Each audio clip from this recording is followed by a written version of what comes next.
going to bring in the work of Professor Matt Wyan again over here. So, Matt, can you tell us a bit more about your involvement in this bit and what we're actually going to be doing? Because I don't know if you guys can see Gus back there, but he looks like something out of a computer game right now. What's going on here? So one of the problems we've got with, say, with ballet especially is it looks beautiful. It does. It looks graceful and effortless. Yes. But actually, it's a bit like swans. There's some serious paddling going on underneath.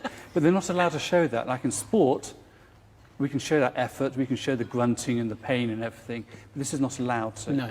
And so often we get a misconception of what actually is occurring.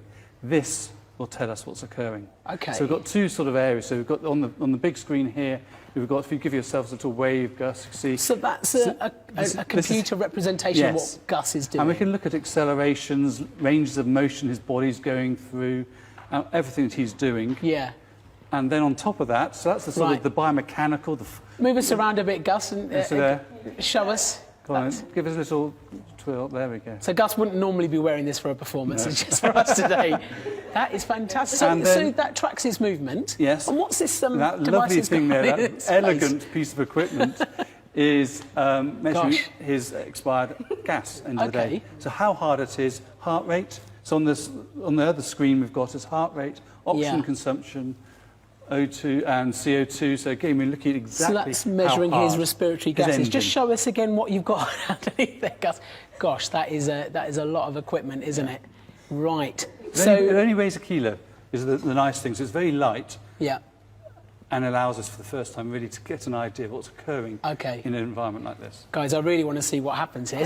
Do you want to take it away? The thing is that, you know, I've created this piece in sections and, you know, focusing in on the character and the fact that he is Peter's friend. He's kind of bright and likeable character, but also bird-like. So we've got kind of like twitchy head, very fast, lots of technical footwork, so it's that real marrying together of the technique and the stamina and the power and the speed with the characterization. Right, so Sue Chan's going to be dancing, Gus, you're also going to be dancing, but we are going to be tracking your movements and what your respiratory gases are doing. And then hopefully Nick is going to tell us a bit later about what that actually means. So you guys take it away. Great. Okay, so we're going to focus now on 3 sections that are just the bird. So let's do your very first introduction section where we say the bird played by the flute, and then I'll cue you in. Okay, Ross? So figure 2. So ready. The bird played by the flute. Good. Still. Good. 1. Neat feet. Lovely. Crisp. Lovely. Long, long. Still. It's good, Gus. You're working against other things here. Very good. Okay, let's go straight in to get the heart going. Let's go straight into your second entrance, which is the bit we saw in the excerpt we showed. Let's just go straight in on that, Ross. Ready? And. Good. Throw. Smooth, good. Animate, you're talking here. Interaction with Peter. Jump, jump. Up and down. Good. Throw the arms. Go for it. Make this one phrase. Yes, dance through. Lovely. Good. Fabulous. Okay. All right. We wouldn't normally run these quite back to back, but there's one more section which I'd love them to do. We're almost there, guys. Let's do that last procession section, obviously without the tower, but so we'll have 5, 6, 7, 8 into that, please. Thank you, Ross. And 7, 8, and 1, 2. Nice and playful. Well done, Gus. Use your wings here. Up. Lovely.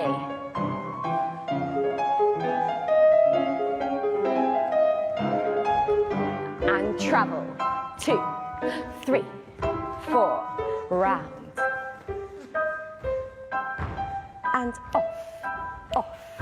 Off. Well done, guys. Really, really great. Okay, come back together. That was absolutely fantastic. You know what? Round of applause, especially to you, Suchal, for doing that again. I'm not going to ask you to speak, don't worry. But Gus, if you can speak, how did that feel? It's testing, yeah. Testing. Especially with all this stuff. I mean, the piece is challenging in itself, but having all these devices and this apparatus on you has got to only make it a bit more difficult. It's a bit constricting, isn't it? Yeah. But it's, I've worn one of those before. It feels like you're almost being suffocated, isn't it? Right, OK. I'm going to go and have a chat to Nick now, actually. Thank you so much to all of you guys. Thank you. So, Nick, I'm really interested to know, it all looks very interesting. I mean, the readout is fantastic. It looks really cool. What does it actually tell us? Well, I think it's important, when we were talking earlier on, we were saying, so what our role is here. So our role is to look after the health and well-being of our dancers. So one component is the fact that, as Ruth eloquently explained, we will have a second cast, a third cast. So if we can understand the physiological demands, a second cast or a third cast might not get as much rehearsal time, because certainly when Ruth is creating, she will be working on one individual. Right. So I can use this sort of information to tell the second and third cast, that's the sort of work you want to be doing. Right. So we might design some complementary training programs. Okay. So that's very important. So it gives you an idea of how difficult it is, but an objective idea of how difficult Absolutely. it is. Right. You know, you could look at an aspirational dancer who may be looking to join the company, or somebody who's thinking, I'd like to play that role in the future. We can provide them information. If you want to get to that level, this is the sort of stuff that you're doing. Yeah. But we learn a little bit more about it as well, because again, we have a responsibility to look after these dancers where they're with us, but actually our objective is slightly better than that, I think, in that I want them to have full and active lifestyles afterwards. So one of the areas that we're very interested in is making sure that the decisions that we make with them and the work that they do doesn't impair their quality of life later on, because there's a lot of talk around when somebody picks up an injury, are they going to develop things like arthritis later? And so, alongside Professor Matt Wine, we work with Versus Arthritis, actually. And we have a centre looking at sport, exercise and arthritis research. And we're currently doing some work at the moment with retired dancers to understand what happens as a result of a lifetime in dance, so that the next generation of dancers can actually be better informed, better trained to do that job. So understanding the kinematics of what goes through a hip, if that shows to be one of those vulnerable areas for us, that's where we want to be taking this information and applying it into our thought processes now. So our decision making with our dancers is not just short term because we've got a show coming on.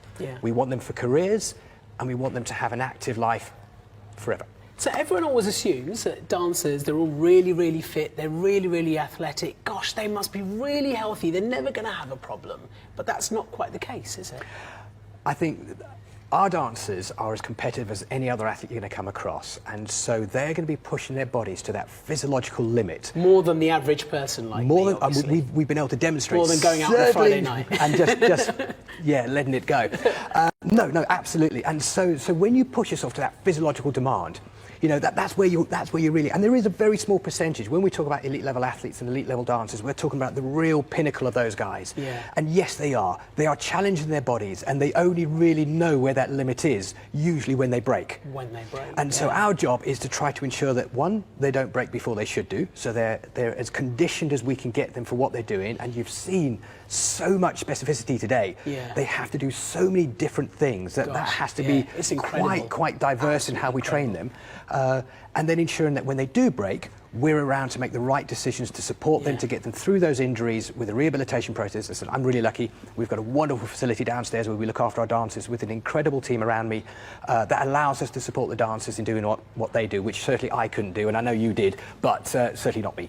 Yeah, and Matt, you're involved in all this work as well, aren't you?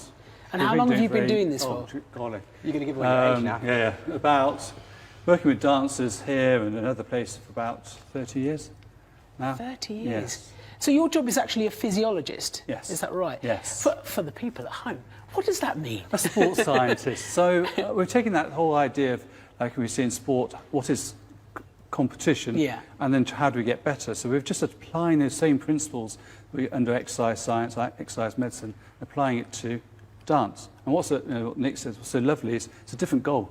It's it's not necessarily higher, faster, fitter sort of thing. No. It's something creative, and that's quite a different end goal. And it's longevity as well, right? Yes.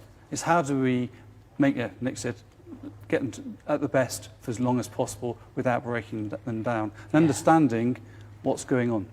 And bringing some of the ideas of what we've seen in sport into dance, but making sure we apply it to the right environment. And it's not something that we've traditionally done, and actually I'm fascinated by this now, having had a little bit of dance experience and coming from a medical background. I now understand how the two relate to each other, and I find the whole area fascinating. I still find what you guys do incredibly impressive. I would never be able to do anything like that, but thank you all so much. That was really interesting. Thanks, guys.